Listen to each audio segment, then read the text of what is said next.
Halo, Assalamualaikum. Hari ini kita sampai pada pertemuan 7 ya. Kita masuk pada etika bisnis pertemuan 7 ini adalah tentang GCG. Apa sih GCG? GCG ini adalah Good Corporate Governance. Namanya good pasti baik ya. Nah, corporate governance adalah cara mengelola perusahaan. Nah, bagaimana cara mengelola perusahaan yang baik? Coba kalian lihat di sini. Jadi ada 3 hal. Ada pedoman yang harus dilakukan. Nah, pedomannya apa? Ada TARIF, tarif.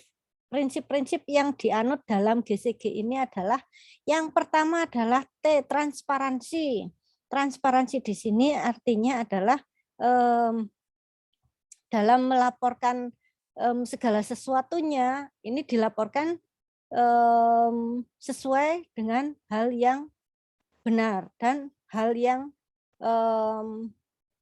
tidak ditutup-tutupi. Nah, sebelum kita masuk ke prinsip dulu lupa ya Bu Ana. Artinya GCG ini apa? Jadi tata kelola yang baik tadi ya, definisinya tata kelola yang baik, good corporate governance. Tata kelola yang baik ini berdasarkan apa? Ada prinsip-prinsipnya. Nah, prinsip-prinsipnya ini ada dalam apa? Apakah ada pedomannya? Iya, jadi ada pedoman dasar hukumnya, yakni ini ada keputusan Menteri BUMN tahun 2002, kemudian disempurnakan lagi dengan peraturan Menteri Negara BUMN tahun 2011. Di dalam peraturan ini juga disebutkan bahwa ada prinsip-prinsip yang harus dilakukan suatu perusahaan, khususnya perusahaan BUMN atau badan usaha milik negara. Jadi ini berkaitan dengan perusahaan-perusahaan milik negara, di mana harus dikelola dengan baik, kemudian hasil laba yang diperoleh tidak boleh dilakukan untuk memperkaya diri sendiri. Nah itu, jadi transparansi di sini artinya adalah melaporkan segala sesuatunya dengan yang sebenar-benarnya. Kemudian prinsip yang kedua apa? Ada T, ada A. Akuntabilitas. Nah, di dalam akuntabilitas ini artinya apa? Akuntabilitas artinya dalam membuat setiap keputusan dia bisa mempertanggungjawabkan. Nah, itu. Jadi keputusan tersebut harus demi kebaikan perusahaan, demi keuntungan perusahaan, dan keuntungan perusahaan di sini dilakukan untuk melakukan pembangunan negara ya. Jadi BUMN ini berdiri untuk mendukung pembangunan pada suatu negara khususnya Indonesia. Kemudian prinsip yang ketiga ada TAR, ada responsibility. Nah, responsibility ini bertanggung jawab. Jadi setiap tugas yang diemban harus dilakukan dengan penuh tanggung jawab dan bersungguh-sungguh.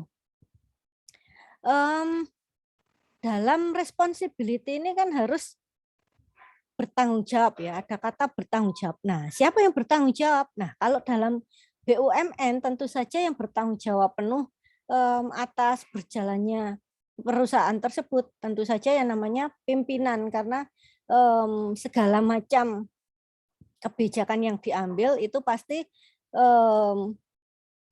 dilakukan untuk kebaikan perusahaan. Nah, ini yang dinamakan responsibility. Kemudian yang keempat ada I, artinya independence.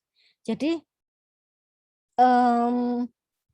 BUMN di sini harus bebas dari campur tangan, khususnya campur tangan politik ya. Misalkan hasil dari perusahaan digunakan untuk kalau zamannya pemilu-pemilu itu ya mungkin. Nah, di apa namanya, arahnya nggak boleh ke sana. Jadi ini independence, harus bebas dari campur tangan politik. Jadi tidak tidak tergantung oleh kebijakan politik ya. Kemudian yang F ini adalah fairness. Fairness di sini adalah fair secara adil dan merata. Jadi setiap warga negara berhak mendapatkan pekerjaan dalam BUMN dan rekrutmennya harus dilakukan secara adil. Jadi tidak boleh karena ada koneksi, karena masih saudara sama pimpinan di partai politik tertentu, mungkin seperti itu, enggak boleh ya, harus fair sesuai dengan kemampuan yang dimiliki dan karakter yang dicari untuk kemajuan BUMN. Nah, kemudian siapa yang harus menerapkan GCG? Ya tentu saja BUMN, karena dalam GCG ini kan good corporate governance, itu kita berbicara tentang perusahaan-perusahaan yang berada di bawah naungan pemerintah. Nah, ada BUMN, ada Persero, ada Perum, perusahaan umum. Nah, yang bertanggung jawab siapa? Tentu saja adalah pimpinan BUMN. Kemudian ada juga stakeholder. Nah, stakeholder ini siapa? Selain pimpinan BUMN, itu juga ada yang namanya pemegang saham. Jadi BUMN ini 51% lebih itu dimiliki negara, sedangkan sisanya itu boleh dimiliki oleh perseorangan ya. Jadi namanya pemegang saham itu berarti BUMN ini listing di bursa saham dan boleh dibeli oleh warga negara yang menginginkan. Jadi lewat apa? Kalau beli saham ya bisa pakai aplikasi. Ini ranahnya biasanya manajemen investasi ya. Nanti jadi cara daftar untuk bisa jual beli saham itu bagaimana, itu bisa. Jadi Bu Ana pernah ngajar manajemen investasi itu, Bu Ana ajak praktek langsung mahasiswanya itu mulai dari daftar, bagaimana caranya, ya ada yang kesulitan, ada yang berhasil. Soalnya itu daftarnya itu juga harus ini ya, maksudnya di-approve sama bank yang khusus memfasilitasi penjualan saham ini. Itu harus dikonfirmasi benar-benar. Bu Ana dulu sampai ditelepon, Bu boleh video call? Oh, oke, ya boleh. Akhirnya di-approve. Nah, kemudian kita dikasih nomor ya, nomor register kalau kita bisa jual beli saham. Nah, kayak gitu. Oke, lanjut. Itu tadi adalah stakeholder ya. Jadi selain ada pimpinan, ada pemegang saham. Jadi siapa saja pemegang saham di perusahaan milik negara ini harus ada daftarnya dan ini harus dilaporkan. Ini adalah bentuk dari penerapan GCG. Jadi setiap rapat pemegang saham itu harus dilaporkan. Ada laporan risalah rapat umum pemegang saham. Nah, kemudian ada rapat risalah rapat ini rapat-rapat reguler. Nah, itu harus dilaporkan. Jadi keputusannya apa, kemudian dampaknya pada perusahaan itu apa. Nah, itu harus dilaporkan. Nah, bagaimana cara menilai GCG ini sudah dilakukan dengan baik atau benar? Nah, kita harus lihat nih hasil KPI. KPI itu apa, Bu? KPI itu Key Performance Indicator. Jadi namanya Key Performance itu adalah kunci kinerja. Jadi indikator yang menjadi kunci bagi kinerja yang bagus. Itu KPI ini biasanya ditujukan untuk mengukur kinerja karyawan dan kinerja finansial. Jadi ada sini ya, ini kinerja karyawan dan kinerja finansial. Jadi selain karyawan juga ada kinerja finansial. Nah, kinerja karyawan itu maksudnya bagaimana, Bu Ana?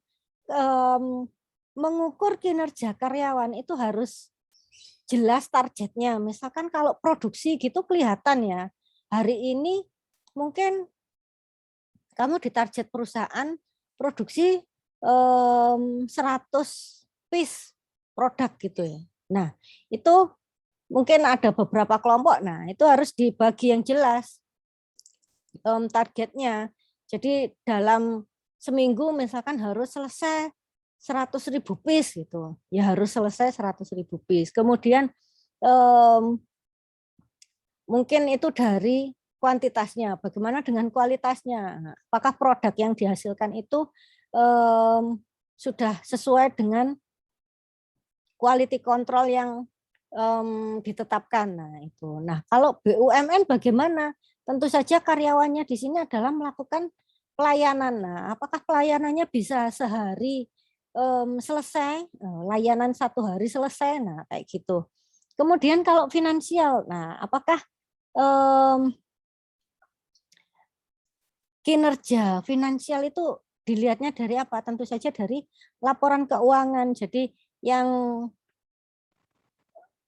pendapatannya berapa dari total, entah itu didapat dari penjualan saham atau laba yang didapat perusahaan atau investasi-investasi yang lain. Nah, itu kita tahu pendapatan. Kemudian pengeluarannya buat apa? Ya tentu saja buat gaji pegawai, kemudian mungkin pembangunan investasi yang lain. Nah, itu dibandingkan antara pendapatan dengan pengeluaran. Nah, apakah diperoleh laba yang diinginkan, berapa persen laba yang diinginkan. Nah, itu yang dimaksud dalam GCG ini, Good Corporate Governance. Karena kita tahu bahwa pada tahun 98 kita mengalami yang namanya krisis moneter. Nah, itu asalnya dari Amerika. Jadi di Amerika itu terjadi suatu chaos karena perusahaan raksasa yang bernama Enron itu dia tidak mampu menerapkan GCG ini. Jadi pedoman GCG ini lahir setelah adanya peristiwa Enron itu. Jadi kegagalan Enron dalam mengelola perusahaan. Padahal Enron ini memegang tabungan para pensiunan, kemudian dia punya karyawan ribuan. Nah, ini akhirnya kolaps. Jadi menyatakan diri bahwa pilot. Nah, kemudian antara Enron dengan namanya perusahaan ketika melaporkan laporan keuangan itu pasti ada audit. Nah, audit ini harus audit independence. Nah, si Enron ini dia ada main dengan audit yang namanya Arthur Anderson ya. Itu ada main. Jadi ketika dia melakukan pelaporan, si Arthur ini kan harusnya ngaudit ya. Ngaudit itu harus memberikan pandangan sesuai profesi akuntan, harus misalkan ada kebocoran dana atau kelebihan misalkan membayar pimpinan terlalu besar. Nah, itu harusnya dia melakukan seperti warning gitu ya, memperingatkan apa gitu. Tetapi ini tidak dilakukan dan parahnya lagi si Arthur Anderson ini dia melakukan penghilangan barang bukti. Jadi laporan-laporan Enron ini, laporan keuangannya itu entah dihilangkan, dibakar atau bagaimana, yang jelas laporannya tidak ada. Kemudian ini tentu saja mencoreng dunia akuntan publik ya. Jadi ketika mengaudit dan kalian kredibilitasnya itu diragukan, kalian tidak dipercaya lagi, misalkan kalian mungkin si Arthur Anderson ini bisa disuap untuk melakukan hal apa saja yang dilakukan oleh pimpinan Enron lah, itu akuntabilitasnya dipertanyakan, kredibilitasnya dipertanyakan. Nah, itu. Jadi dari chaos di Amerika itu kemudian imbasnya juga ke Indonesia. Makanya kalau di Indonesia ada muncul ini yang namanya keputusan menteri ini tentang good corporate governance, sedangkan di Amerika sendiri ada yang namanya peraturan Sarbanes-Oxley gitu ya. Jadi Bu Ana lihat lagi di buku yang Salemba 4 ini kan penulisnya Leonard G. Brooks ya dan Paul Dan.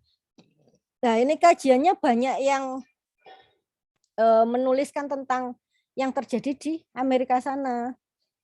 Nah terkadang aplikasinya di Indonesia kurang ditulis dalam buku ini. Jadi ketika melakukan pencarian suatu materi, kita harus bisa menghubung-hubungkan, kemudian antara teori yang satu dengan teori yang lain itu digatuk-gatuk no gitu loh ya. Teori ini gatuk, nah maka kita bisa paham. Nah, tadi dalam GCG ini kan ada prinsip-prinsip sudah tahu ya. Ada prinsipnya apa? Tarif, transparansi, akuntabilitas, responsibility, independensi, dan fairness. Kemudian siapa yang harus menerapkan ini? Oh ya tahu pokoknya pimpinan BUMN dan perusahaan lain yang di bawah naungan pemerintah. Kemudian bagaimana cara menilai GCG ini? Oh harus lihat KPI. Nah ini KPI-nya digali lagi lebih dalam. Indikatornya apa sih? Pertanyaannya apa sih kalau menggali tentang kinerja karyawan atau menggali tentang kinerja finansial itu apa saja sih? Nah, udah selain melihat KPI ada melihat laporan direksi ya, laporan tentang daftar pemegang saham itu tadi, kemudian laporan rapat-rapat reguler, terus ada laporan keuangan juga. Oke, dari sini KPI ini harus ada kriterianya. Jadi SMART. Nah, SMART itu apa? SMART itu spesifik, artinya targetnya jelas. Kalau karyawan itu dibuat bingung dengan targetnya, maka otomatis dia akan bekerja dengan target yang dia tentukan sendiri. Dan ini tentu saja tidak mampu menunjang target perusahaan. Jadi perusahaan harus jelas patokannya ya. Jadi nggak usah perusahaan. Kalau kita misalkan dalam kehidupan rumah tangga aja ya, kalau patokan itu jelas, maka tidak ada yang namanya konflik dalam rumah tangga. Misalkan suami istri bertengkar soal pengeluaran si istri yang mungkin banyak gitu ya, di persepsi si suami banyak, di persepsi si istri ini sedikit, soalnya kan anaknya banyak. Nah, kan kayak gitu. Jadi batasnya harus jelas. Misalkan kalau masalah keuangan gitu ya. Ini hal kecil tapi dampaknya itu pada tingkat perceraian di Indonesia itu yang semakin lama semakin meningkat. Nah, itu. Jadi selain komunikasi itu menetapkan batas itu jelas. Misalkan, oke, Dek, gajiku cuma sekian. Sehari harusnya kita nggak boleh over budget, harus di bawah ini. Nah, itu harus diomongkan. Kadang yang bikin berantem itu maunya si istri minta lebih terus, sedangkan si suami merasa nggak dihargai, sudah tak kasih lebih kok nggak ada terima kasihnya. Nah, itu loh yang hal kecil, tapi kita berangkat dari hal kecil untuk bisa menjadi pribadi yang besar. Nah, itu. Jadi hal yang besar mulailah dari melihat sesuatu yang kecil dengan lebih peduli, lebih apa ya, mindfulness. Jadi kenapa sih begini? Nah, kenapa sih begitu? Nah, itu dicari pertanyaannya ya. Jadi ketika Bu Ana ngajar, bukan jawaban yang diinginkan Bu Ana, tetapi Bu Ana lebih menegaskan, ayo kita cari pertanyaan-pertanyaan dalam kehidupan kita itu loh apa saja. Karena jawaban itu semuanya sudah ada di Google. Nah, tinggal kalian itu bisa enggak cari pertanyaan untuk yang berguna untuk kehidupan kalian sendiri. Nah, itu. Jadi teori antara teori dengan penerapan bisa gatuk. Nah, jadi dipikirkan dengan mindfulness. Kemudian yang kedua smart, M, measurable. Nah, jadi bisa diukur. Misalkan tadi kan Bu Ana ngomongin tentang gaji dan pengeluaran ya. Nah, misalkan gajinya 3 juta, pengeluarannya berapa? Nah, ada cicilan enggak? Misalkan ada cicilan 1.500.000. Oke, berarti buat makan 1.500.000. Kalau dibagi 30 ya berarti cukup enggak cukup 50.000 harus cukup. Nah, itu. Jadi diukur, bisa diukur. Kemudian achievable. Apakah target itu bisa diraih? Nah, itu misalkan Anda merasa 50.000 sehari itu kurang. Nah, kalau kurang ya apa yang harus dilakukan untuk bisa mendapatkan penghasilan yang lebih? Nah, itu. Jadi apakah hal ini bisa dicapai? Apakah ada pekerjaan sampingan yang mau dilakukan? Nah, itu harus bisa achieve, harus bisa diraih ya, achievable itu. Kemudian relevan. Nah, relevan di sini adalah disesuaikan dengan kemampuan. Jangan kalian membandingkan suami kalian dengan suami orang lain. Itu loh, apa kerjaannya enak, orangnya pinter gini, bla bla bla bla. Nah, tentu pasti sakit hati kan. Siapa saja enggak suami, enggak istri kalau dibandingkan dengan orang lain pasti sakit hati. Nah, tuh jadi harus relevan sesuai dengan kondisi kita. Jangan melihat kalau rumput tetangga itu lebih hijau. Oke, kemudian ada time bound di sini adalah jangka waktu. Jadi kalau kita punya target, misalkan pembelajaran etika bisnis ini, targetnya berapa ini pertemuan? Oh 14. Nah, dalam 14 TM ini, satu TM-nya bahas apa? TM kedua bahas apa? Nah, itu ada target-target yang dibatasi dengan waktu. Jadi minggu ini kita bahas apa, minggu depan bahas apa. Nah, kayak gitu. Ada time-nya. Kemudian dasar hukum tadi juga disebutkan bahwa secara soft definition, jadi mudahnya definisinya GCG itu apa sih? Ini ada komitmen, aturan main, serta praktek penyelenggaraan bisnis secara sehat dan beretika. Jadi utamakan sehat dan beretika. Pikirkan perasaan orang lain. Nah, itu kalau bilang antara suami dengan istri ketika mau berargumen tentang sesuatu, pikirkan tentang apakah yang dilakukan itu sudah sesuai etika. Nah, itu. Jadi tentang komitmen suami, komitmen istri. Nah, aturan mainnya bagaimana? Apakah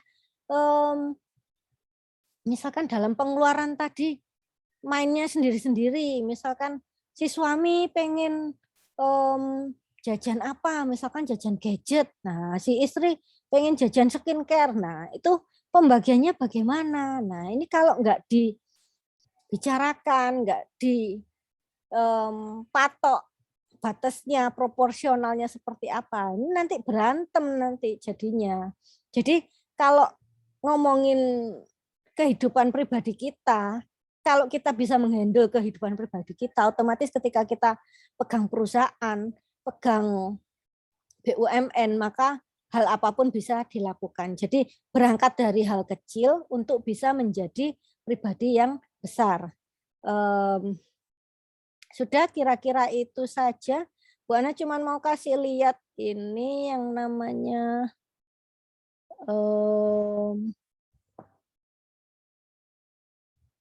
nah, ini adalah pedoman yang Bu Ana kasih tahu tadi ya. Jadi pedoman Menteri Negara, keputusan Menteri Negara Badan Usaha Milik Negara, peraturan Menteri BUMN tentang bagaimana menerapkan perusahaan yang baik. Kemudian di sini disebutkan ketentuan umum tentang pengertian apa sih GCG itu. Nah, apa sih BUMN itu? Persero itu apa? Perusahaan umum itu apa? Menteri itu siapa? Nah, stakeholder adalah pihak-pihak yang berkepentingan dengan BUMN karena mempunyai hubungan hukum dengan BUMN. Nah, hubungan hukum di sini artinya apa? Jadi ketika kita membeli saham dan saham itu memberikan suatu keuntungan, otomatis hubungan hukum terjamin dengan bagus. Sedangkan jika suatu perusahaan seperti Enron tadi di Amerika, ketika dia menghimpun dana dari jutaan orang yang bekerja, yang dijanjikan untuk dana pensiun, dan itu dilanggar ketika dia mengumumkan kepailitannya atau bangkrut, maka terjadi hukuman hukum yang dilanggar di sini. Jadi pasti terjadi suatu konflik. Nah, itu. Jadi ketika ada konflik pasti larinya ke ranah hukum. Nah, ini ada kewajiban BUMN menerapkan GCG, kemudian direksi menyusun manual GCG, antara lain apa manual GCG itu ada board manual, kemudian manajemen risiko manual, misalkan ketika BUMN itu jual sahamnya melebihi dari yang dipatok, nah itu bagaimana risikonya. Jadi hal-hal ini masing-masing perusahaan itu ada ya, seperti PLN, kemudian Pertamina, semua perusahaan yang berdiri di bawah naungan pemerintah itu wajib menerapkan ini, adanya board manual, manajemen risiko manual, kemudian sistem pengendalian intern. Nah, ada sistem pengawasan intern. Dalam sistem pengawasan intern itu ada yang namanya BPKP. Jadi Badan Pengawas Keuangan dan Pembangunan. Jadi badan yang khusus mengawasi BUMN. Nah, BPKP ini tugasnya apa? Ini melayani sistem pengaduan jika terjadi adanya gratifikasi. Nah, itu. Jadi ketika ada suap, gratifikasi, maka bisa jadi yang terjadi pada Enron itu terjadi pada perusahaan BUMN. Jadi ketika ada hal pihak yang disuap untuk melakukan sesuatu yang menguntungkan kepentingan perusahaan, maka disitulah terjadi pelanggaran prinsip ya. Jadi pelanggaran prinsip ada transparansi, akuntabilitas, responsibility, independensi, dan fairness itu tadi dilanggar ketika adanya gratifikasi. Nah, ini juga ada prinsip. Nah, transparansi, keterbukaan melakukan proses pengambilan keputusan. Jadi keputusan itu dirapatkan dulu dalam RUPS, Rapat Umum Pemegang Saham. Jadi enggak pimpinan BUMN bisik-bisik dengan petinggi politik terus menelurkan kebijakan apa yang bertentangan dengan kepentingan BUMN, enggak kayak gitu ya. Jadi harus dilakukan dengan transparan, terbuka, dilakukan dalam rapat umum pemegang saham. Kemudian akuntabilitas adalah kejelasan fungsi, pelaksanaan, dan tanggung jawab. Jadi job desk-nya jelas, kemudian yang harus dilaporkan jelas, bagaimana melaporkannya juga harus jelas. Kemudian pertanggungjawaban, yakni kesesuaian yang di dalam pengelolaan perusahaan terhadap peraturan undang-undang. Nah, ini jadi ketika mengelola perusahaan ada acuan atau batasan-batasan. Nah, ini harus sesuai dengan pedoman itu tadi. Nah, khususnya harus sesuai dengan peraturan Menteri BUMN yang ini ya. Jadi peraturan pada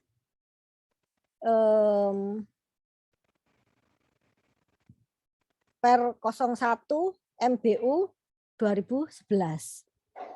Kemudian tujuan BCG apa? Mengoptimalkan nilai BUMN. Nah, namanya mengoptimalkan berarti dia harus mampu bersaing dengan baik secara nasional maupun internasional. Nah ini sehingga ketika tujuan BUMN ini tercapai, maka hasilnya dilakukan untuk membangun negara Indonesia. Kemudian tentang pemegang saham, pemilik. Nah ini, siapakah pemilik modal dalam RUPS? Memberi hak untuk mengeluarkan suara. Kemudian, nah pemegang saham namanya harus tercatat dalam daftar pemegang saham. Jadi transparan, enggak yang beli saham tapi pinjem namanya siapa gitu ya, enggak boleh kayak gitu. Oke, sampai di sini kayaknya nanti bisa kalian baca sendiri.